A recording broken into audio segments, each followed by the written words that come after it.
today we are doing Paul Hewitt's Conceptual Physics, Chapter 33 on electric fields and potential. If you'll remember from last semester, we talked about how the sun bends space or creates this gravitational field that it's pulling everything in toward itself. An extreme example is a black hole pulling everything in toward itself. The more mass of the object, the more things are being pulled in. If you remember from last semester, we talked about how this little mass is being pulled in toward the sun by the mass of the sun times the mass of whatever that object is. So I'll write object times, this is just a constant, the gravitational constant, over r squared. So r over the distance between the mass 1 and mass 2. If you remember from last semester, it's easy for us to see how something like a black hole or a sun has a gravitational field. We call it the field. That any point in the field, you can see how strongly this test object will be attracted. So you see it is divided by the r squared, inverse square law. So that means that the farther away you are from that mass, the less you're pulled in. This is why you feel the effect of the Earth on you, pulling you down, but you don't feel the effect of Pluto, because that's pretty far away from you. So that r squared is pretty big. The bigger and bigger the number in the denominator gets, the smaller the result is from that gravitational attraction. But if you'll remember, so that was just last semester, we say that a mass, sort of if you think of it as like a bowling ball on a rubber sheet, that a massive object sort of bends the space around it, and then hence you get this force field. There's a force field, a gravitational field around the Earth, which is how you feel gravity around you. Now, yes, technically, if you were on the top of Mount Everest, you actually weigh a little bit less than you would weigh, say, at sea level. But the distance here, the r, from the center of the Earth, so here you are, you Mom, would don't weigh a draw. tiny bit less. You didn't draw too low yet, but you might. Okay, I'll be careful. Then you would say at sea level, because measuring the r squared, the distance, remember the distance between the center of the mass of the Earth, but it's actually, these r's are so close to each other, you don't really feel that much of a difference on top of Everest. But anyways, there is a force field that depends on the the gravitational field. Now we are going to take that idea we had of the gravitational field, that you will feel it the farther away you get from Earth, the less you feel that, because it's divided by r squared. Now, just remember that about gravitational fields, and we're going to talk about electrical fields. Soon, sweetheart, vacation. We're going to talk about electrical fields. So in the same way that you have the Earth and Mercury and Mars and whatnot orbiting the sun, Mercury, Venus, Earth, Mars. in the same way you have planets orbiting the sun, you have,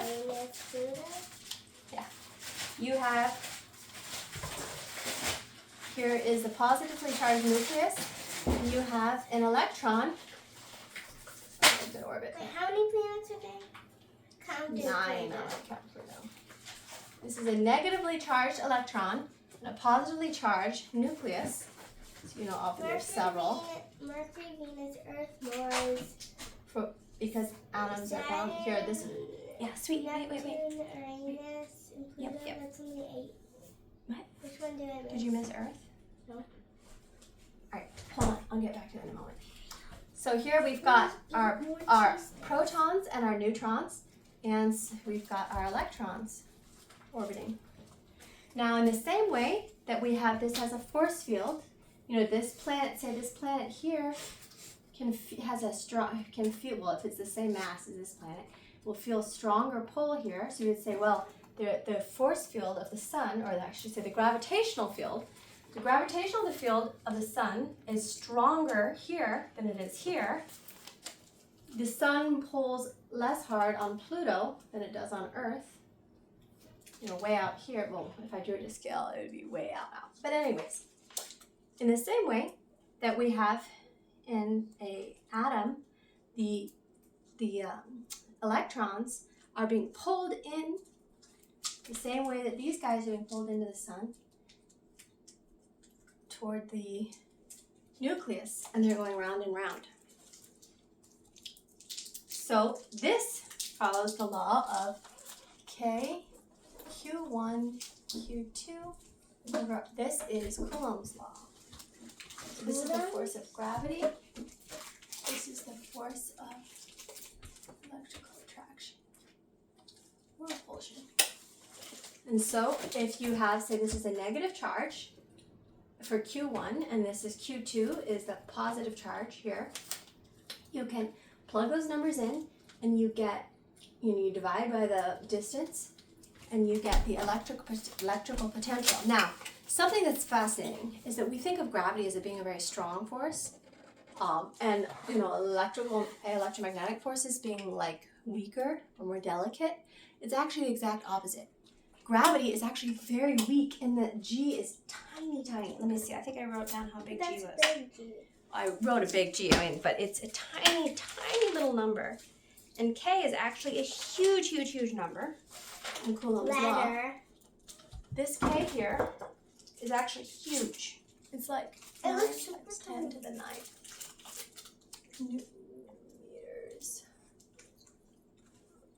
And then this guy, G, is itty bitty.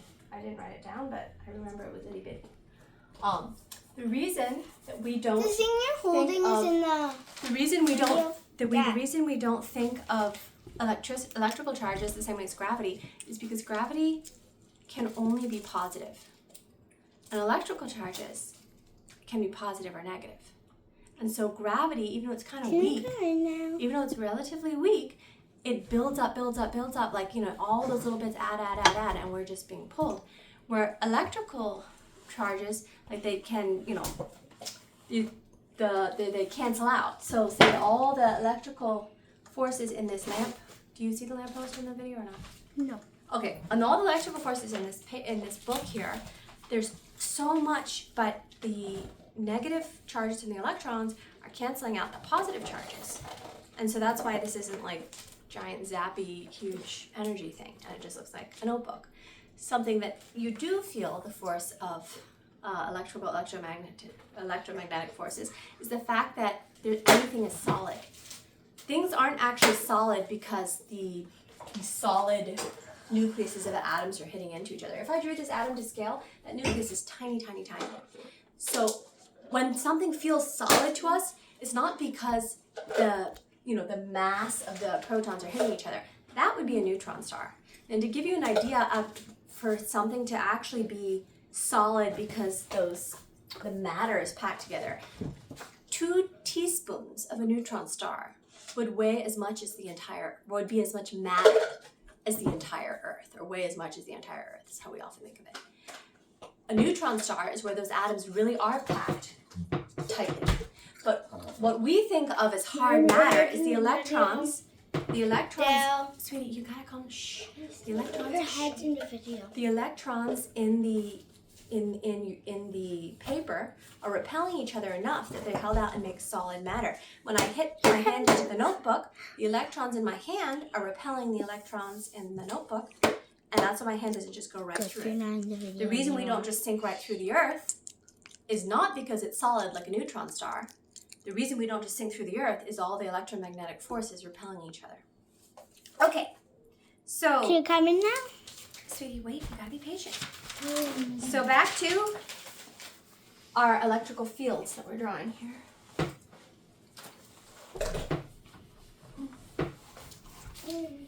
How many minutes can you come in? Sweetheart, you have to stop interrupting, okay? You're coming in soon, don't worry. So we can take, say, a positive charge here, and we say, okay, I'm gonna draw an electrical field. I'm gonna bring in a little tiny positive charge, let's say, and I'm gonna feel what happens at each point. So I put it here, and I feel it being shoved away, okay? So now I'm gonna bring it in here, and I feel it being shoved away even harder. I'm just gonna draw a big arrow to demonstrate. Your head's in the video. And so here, and I bring the charge over a little positive charge, say over here, and I feel it shoved away a little bit, okay? So I can go round and round with my little charge, and I can draw what happens to my charge. And I can draw, you know, trying to show big vectors for it's pushed away quite violently over here. But I'll say, okay, when I'm at this point, it's actually pushed away a little bit weaker. But you can see this, trying to draw everything as vectors gets a little hard because they can overlap. When I'm trying to show this point here has a large vector. This point here is a little weaker. This point here, it'll be a little weaker. See? Or I could connect all these lines and just show you direction that your little test positive charge will go. And when I connect all those lines, they look like this. Ah! I lost my guy. Now remember, electrical fields are always drawn with a positive test charge. So in this case, we can see it will always be pushed away. Because remember, like repels like, opposites attract. So it's always been pushed away, and then I have to draw little arrows on my field lines to show which direction my little positive test charge is going to be shot. Now, this area in here is the same as here. It's not like it's only going to be pushed here, but if it's here, it won't be. No. But I don't want to just color this whole thing green, and that's why I'm just drawing lines. But you know that a little charge here is going to have the same experience as a charge here. You're so good. Or, you know, the same radius. And now what happens if I bring a negative charge in? Well, now what's going to happen to my little test charge? My little test charge, remember it's a little positive test charge. I always draw electric field lines with a positive test charge. Well, he's going to get slurped right in there, right? So now all of a sudden this guy's pushing away. Oh, wait, I'm going to go there. Boom. What? Pushing away. Wait, I'm going to go there. Boom. So you will see it'll look like, wait, I'm going to go there. Boom. And then, of course, from this side, any little charge is just going to go straight for this negative guy and be pulled in. Because remember, opposites attract. So that little positive test charge wants to go there. And so these field lines end up looking like this. Sorry, that's the world's ugliest arrow. But they're all getting sucked in here. They're getting repelled from here. And they do this interesting little, this guy just zips straight away. But you see there's this interesting little being pushed away. I'm going to go there. And this is actually called an electric dipole. You'll see this. When we get to magnetism, you can see this with like iron filings, and it's quite fun. Can we do it? We will do that in our magnetism chapter. So this is what electrical field looks like. This one? Electrical dipole. No, later lecture. Oh, Another fun one is a capacitor. So what happens if you take these charges and you say it's a piece of metal or something, and you hammer them out, and you've got, can you still see this? So you've got these two metal plates. All of it. Okay, and you've got these two metal plates, and you make sure this one is negatively charged, and this one's positively charged. That just means you stole electrons from the now positive side and deposited them on the negative side. Well, now what's your little positive test charge going to do? Your positive little test charge wants to go this direction, right? So your electric field's going to look like this. This is actually a capacitor. And then, of course, it's, if it's outside, it's still wanting to go this way. And of course here, if you bring it this way, it doesn't want to go there. But so you can see your different electrical fields depending on the configuration of these things. And what these fields are just showing you is what way would a little positive test charge go. That's what the electrical fields are just drawing. Okay, we talked a little about gravitational potential energy. Remember we talked about, yes. I'm going to come in. Yes, you will come in soon, sweetheart. So we talked a little about, very soon, we talked a little bit about gravitational potential energy, and we talked a little bit about, electrical potential energy. So remember, I am doing work. If I take my little positive test charge, and I'm bringing my little positive test charge in, okay? And I'm scooting him in this way, he doesn't want to go. So I'm putting work in. I'm pushing. And as I'm pushing inward, what happens if I push this little guy, and I get him so close, and I let go, what happens? He goes, kapwing, and flies away. He doesn't want to be there. What I'm doing here, when I'm pushing that positive charge in toward the positive charge that doesn't want to go, I'm putting work in. And just as I'm putting work in, I'm increasing the electrical potential energy of that charge as I'm shoving it toward. In the same way that when you pick up a heavy object off the surface of the earth and pull it up, it wants to go down, you're pulling it up. You are putting work in by working against the gravitational field. Well, here you're working against the electrical field, and you're putting potential energy into that thing. Okay. Yep. You can come in now, sweetheart. Okay, so now we're going to demonstrate some fun stuff. Come here. Okay. So now we have here two girls with hair, and what I'm doing here with my balloons is I'm stealing electrons from their hair. So you remember when you're rubbing somebody's hair here, I'm stealing the electrons from her hair and they're ending up on this balloon. I'm stealing the electrons on this hair and they're ending up on this balloon. So the balloons are taking the electrons away from their hair, and you will see that now that hair is positively charged. Its electrons are taken away. And now that hair is positively charged. It's trying to get its electrons back. It's sticking. It's holding on. It doesn't want to leave. And you'll see they're just floating in the air there before the gravity is able. We got them back. I hope this is showing up on the video. Well, now look, I've got two negatively charged balloons because they just each stole electrons. And let's see if this shows. Okay, I can feel it. I don't know if you can see it. They're pushing each other away because I've got here two negative charges. Can I push them? Yeah, but it's very, very good because it's very. You could feel it. You could feel it. They're pushing each other away. Now, if I take this, give me the rag. Oh yeah, look what she just did. Give me the rag. So I've got this negatively charged balloon here. Now I'm going to take this. This isn't charged, but now I'm going to touch the balloon. Oh yeah, okay. I got to recharge that. So I got to steal some more electrons. Steal some more electrons. Get a lot of electrons here. See, the hair is just wanting. And now, let's see. I got it to the. Oh, I heard that. I don't know if you could hear it. You heard a snap, snap, snap pop sound. No. That was the charge being discharged from the balloon. Some of those electrons getting to here. I hear pop. You didn't hear it? Okay, I can hear it. Let me see if I can do it right near the camera if they can hear it. Okay, I'm going to be really, really quiet.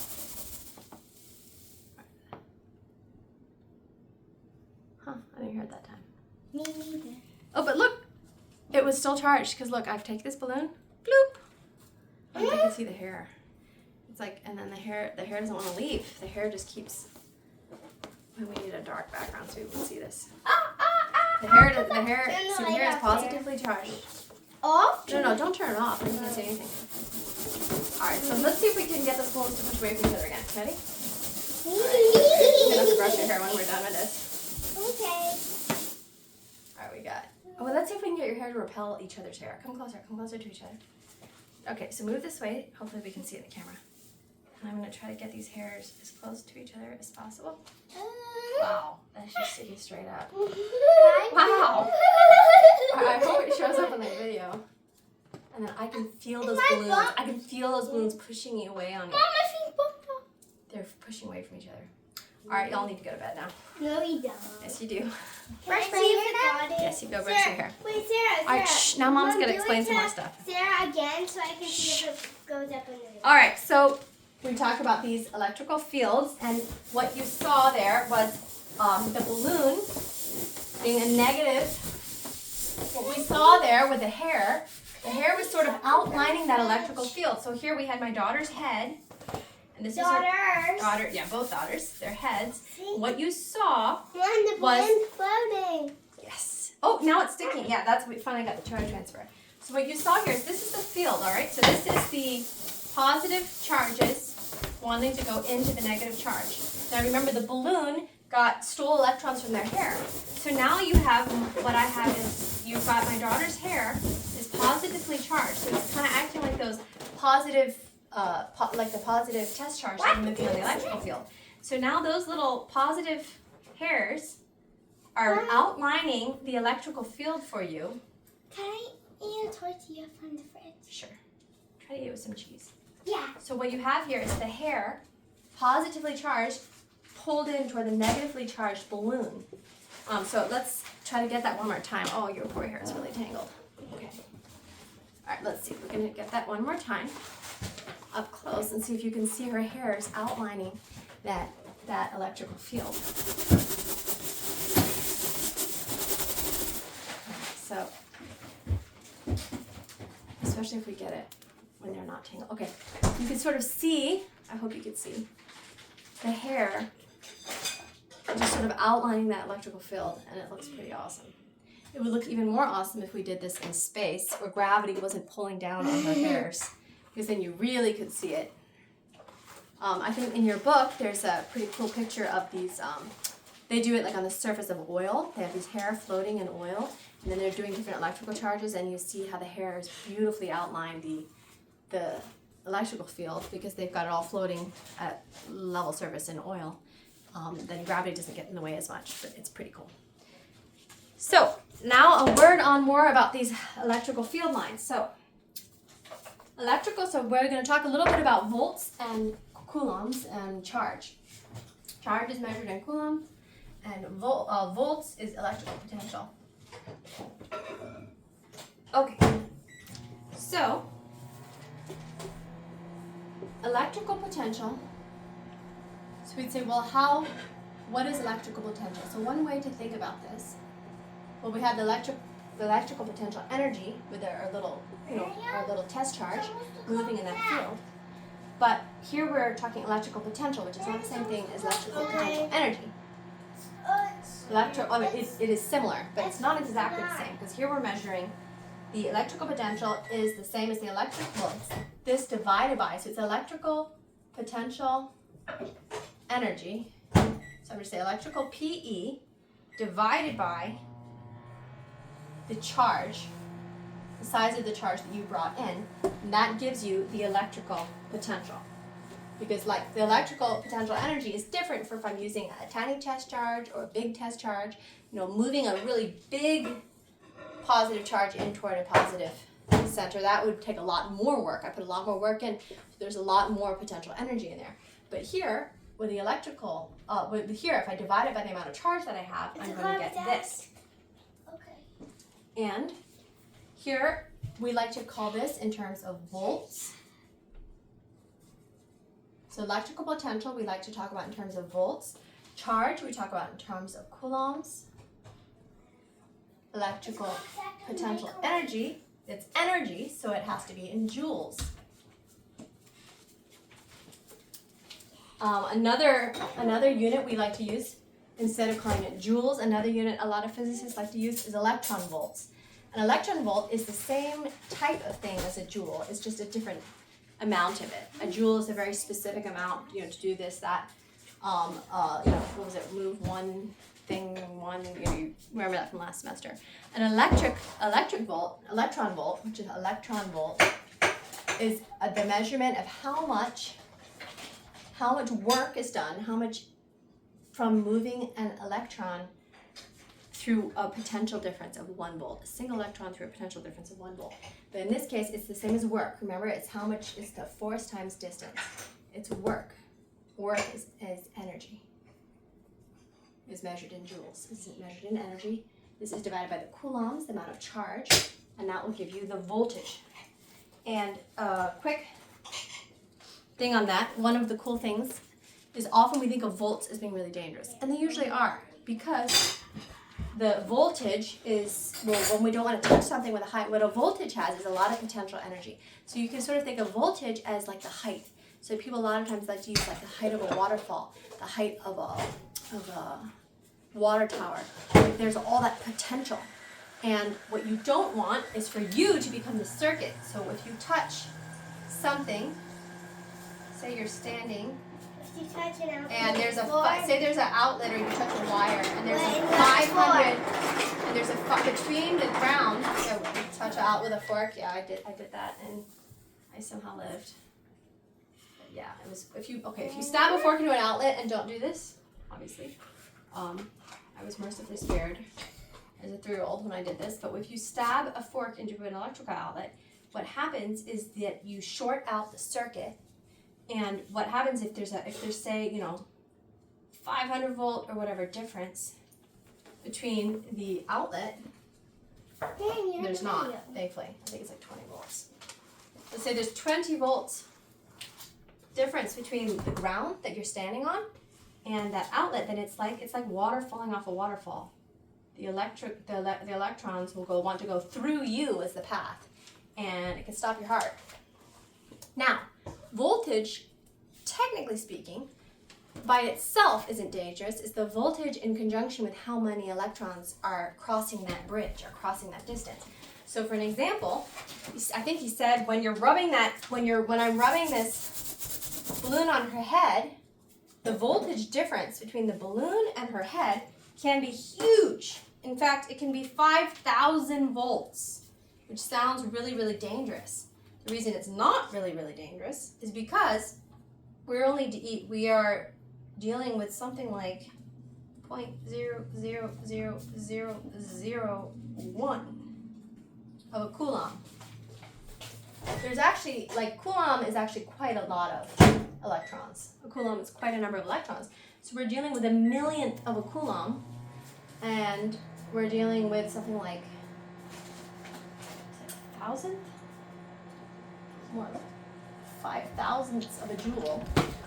And so, while it sounds really impressive to say, if I rub this balloon on her head enough, I can get a difference of 5,000 volts, it's not actually dangerous because there's a really tiny amount of charge there. And so, even though it's impressive here, it's not going to kill you touching this. Now, the reason that these 5,000 volts on rubbing a balloon on your head isn't going to hurt you, but stabbing your finger into a 20-volt outlet can really hurt you, is because there's a lot more charge in your outlet. A lot more charge than 1/1,000,000th of a coulomb. So we think of high voltage danger, high voltage area, but that's because there's actual real charge there. For an example, a 9-volt battery, when you don't close the circuit, so you remember there's like a positive one and a negative one on your 9-volt battery, this means the difference between this is 9 volts. So that voltage is there. Nothing's moving. The voltage is there. And if, like I did in a demonstration, you decide to close the circuit with a wire and an LED, like I tried to right before this lesson, and I burned out my LED really fast because it couldn't handle that difference. What's happening is the electrons are flowing from the negative end into the positive end, and unfortunately my little LED bulb couldn't handle it and burned out, and that's why it's not in here in this demonstration. But what's going on here is there's current. The electrons are finally able to move across this big potential difference.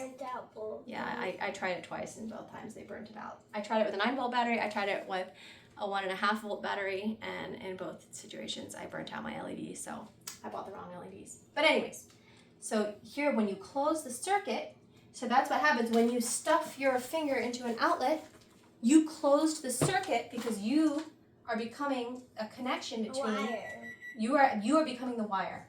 And that's how people die when they get electrocuted, is they become the path of the electrons. Or the same as being struck by lightning, when you become the path of the electrons going across that high voltage Once you distance. electrocuted yourself. A couple more things I just wanted once Mommy electrocuted herself, and she I- just told us how not to electrocute herself. Yeah, it was an and accident. She did Yes. Always wear gloves and always turn off your breaker box and all that.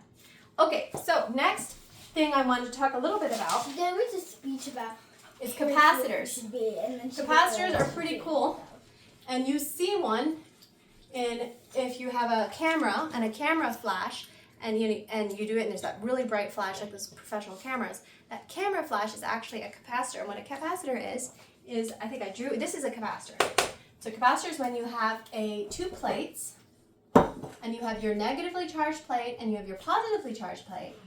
And as you can imagine, if you just keep on dumping more and more and more electrons here, or sucking more electrons from here and dumping them here, as you can imagine, that field gets stronger and stronger. And at some point, if you build it up strong enough, or you connect it with a wire, then what's going to happen? All those all those electrons are going to go whoosh and end up here. Or sometimes if you build it strong enough, it arcs. The electrons start arcing the same way lightning just starts arcing between the negatively charged bottom of the cloud and the positively charged Earth. I think I did that right. Positively charged, negative. I always forget exactly which one is negative charge, which one is positive charge.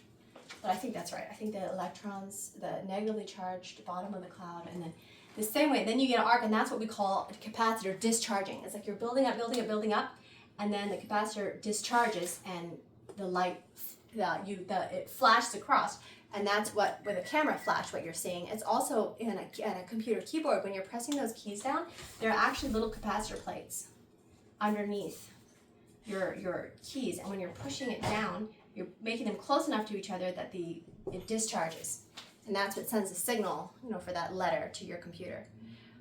Another place that we see capacitors, capacitors are in lots and lots of things, lots of different electronics, lot of you build up charge and then it flashes across.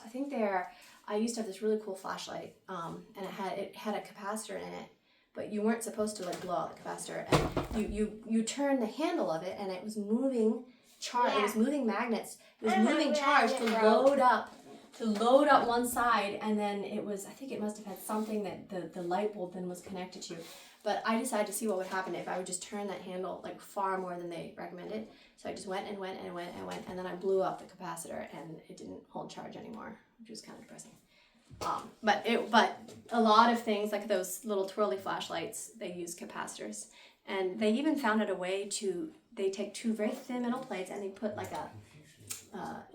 insulator in between, a piece of paper, and then they would roll it up, and it still works as a capacitor, even though it's a cinnamon roll capacitor. So that was kind of cool. Yeah, Can I eat it? So that's why you sometimes see these old-fashioned capacitors that look like this. Is that they're basically like a cinnamon. There are two plates, and then they're wrapped up like a cinnamon roll. Okay, one last thing. He talks a bit about electrical shielding. When you're inside of a metal container, there's no electrical field, even if there's a strong electrical field outside. So we can kind of easily see this with a sphere. What happens if there's this strong electrical field outside or whatnot, and you're putting all these electrons on the sphere? Well, what will happen? The charges are repelling each other, so they will spread out very evenly. They'll move until they're evenly spread out, because they're all trying to stay as far away from each other as possible. That's why they go to the surface. They're all trying to stay far away from each other as possible. And then, look, all their charges cancel out, because if you've got a little charge in the middle here, and it would be repelled by this guy, it's also repelled by this guy. And the geometry of it is such that all of these, the net force is zero, and there's no charge at all going on in the inside of there. And the cool thing is it even works for a metal cube. But here, the charges, because remember they're trying to get as far away from each other as possible, more of them end up hanging out in the corners. There's still some here. But remember the electrons are trying to get as far away from each other as possible, and they will space themselves or just the right configuration that there's no charge. There's no electrical field on the inside, which is pretty cool. And that is also why the corners have the most. I was confused by that. But if you think about it, if they're all trying to get as far away from each other as possible, the corners are further away, from the math perspective. Anyway, so I think we've covered everything for that lesson. Okay, you can shut the video down, and then you guys need to go to bed. Okay, I'll turn it off. You can turn it off now. Did you turn it off?